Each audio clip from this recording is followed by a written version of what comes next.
Assalamualaikum warahmatullahi wabarakatuh. Di sini kami dari kelompok 6 akan mempresentasikan atau memaparkan materi wajibuna nahwa Rasul, yang artinya kewajiban terhadap Rasul. Sebelumnya, izinkan kami untuk memperkenalkan diri terlebih dahulu. Perkenalkan, nama saya Aryana Lisa, nomor NPM 103211016, dan rekan saya. Perkenalkan, nama saya Muhammad Kurnia Ardiansyah, nomor NPM saya 103211014. Oke, kita langsung ke materinya.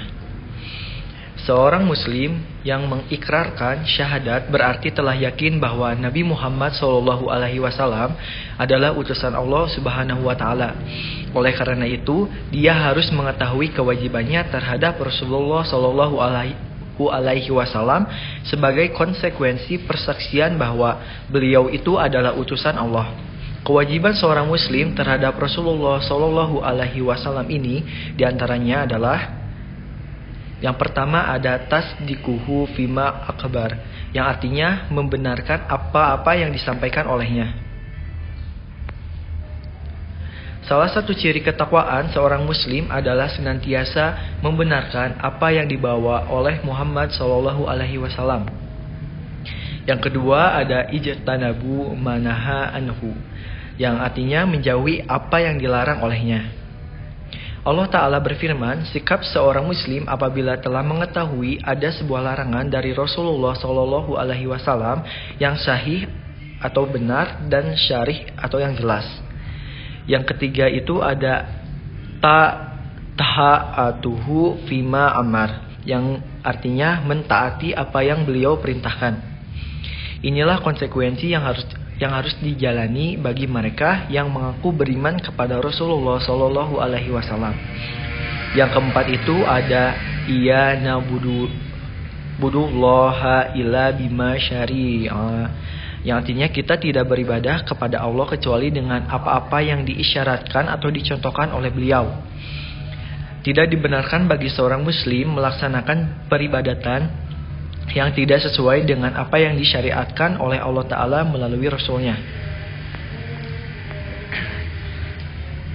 Lantas, kewajiban apa saja kita terhadap Rasulullah SAW?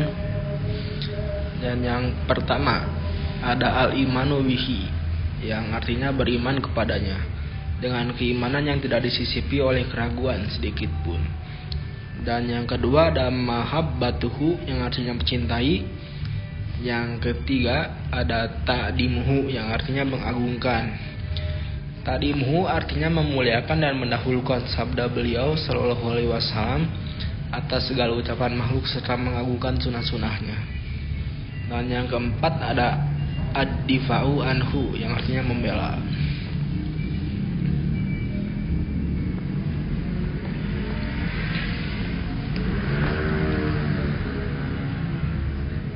Dan yang kelima ada mahabbatuhu man ahabbahu, yang artinya mencintai orang-orang yang mencintainya.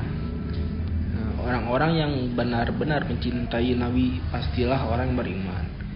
Oleh karena itu, sebagai sesama hamba beriman dan sebagai sesama pencinta Nabi, kita harus saling mencintai dan menyayangi.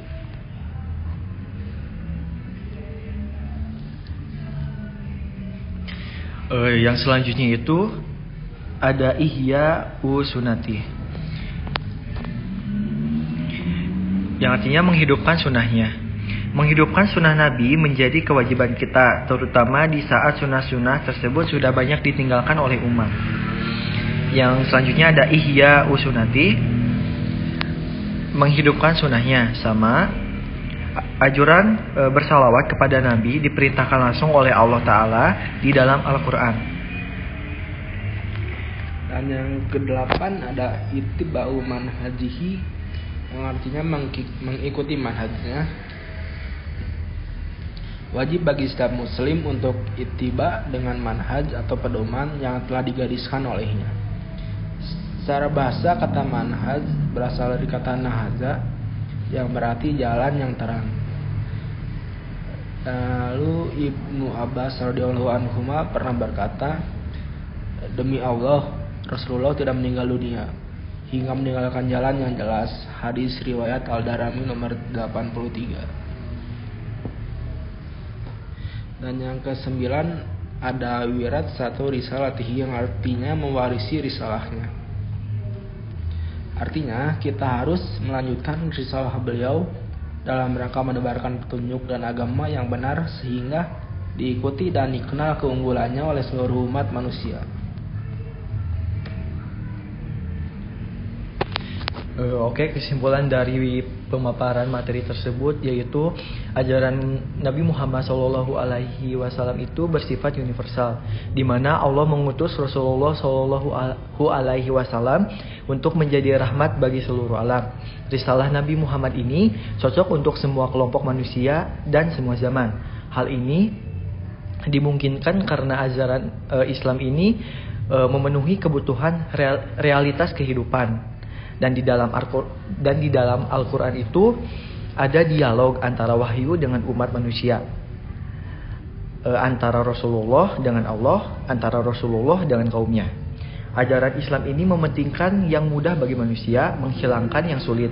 Yang dimaksud dengan yang mudah bukan memudah-mudahkan, melainkan kemudahan yang sesuai dengan fitrah manusia, yang sesuai dengan realisasi yang ma'ruf dan upaya untuk meningkatkan atau meninggalkan yang munkar.